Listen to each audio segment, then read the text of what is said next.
Peggy 16.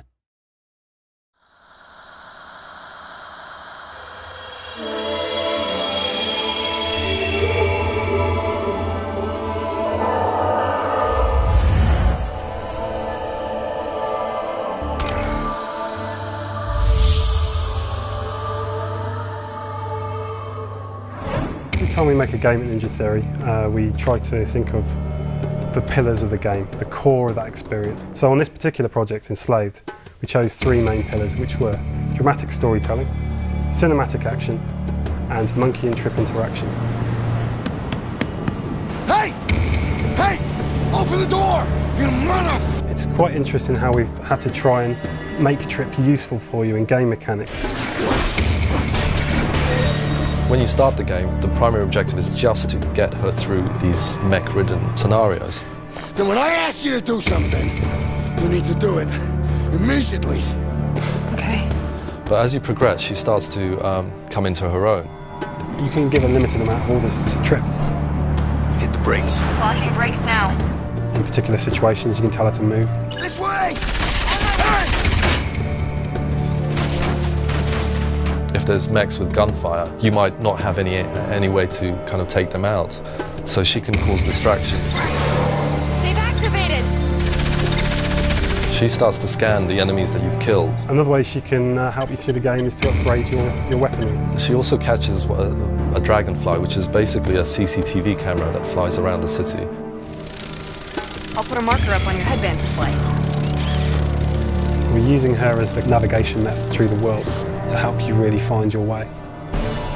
And when we're looking at environment traversal, we really wanted to do something a little bit different to what's out there. So what we've done is create these windows of opportunity. So as you're swinging through the environment, if you hit it right, you get the right kind of combo, you can string these moves together. So you get a much more flowing experience. Monkey's main weapon is his telescopic staff. So the staff will extend and you'll be able to use it to attack at short range. Also, if he does a wide attack, it'll extend further and knock enemies back. Shoot them with a plasma blast or a stun blast. As well as that, another toy he's got in his arsenal is his cloud, and you can navigate areas that you weren't able to navigate without it. Trip is a very vulnerable character. She doesn't have any weapons. All she has is an EMP device which she can use to knock out mechs for a short amount of time and run away.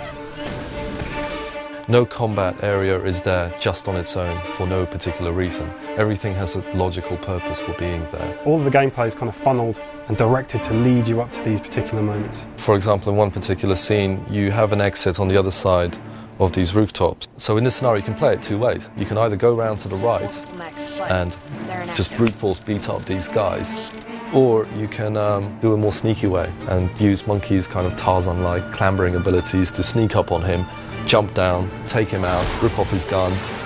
Now you've got his gun with a limited amount of ammo, and you can mow down all the other guys as they run and try and attack you.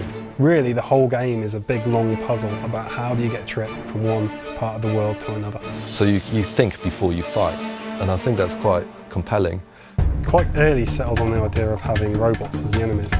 First of all, we could do a lot more robot gore.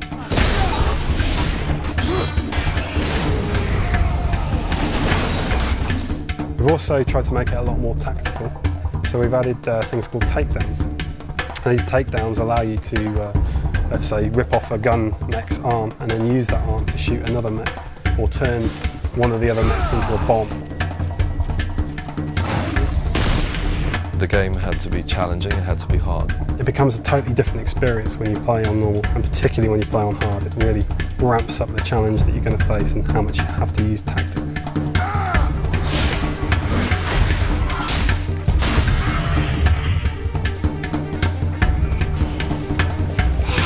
Was incredible! Has anyone ever killed one of these before? Not that I know of. You did it!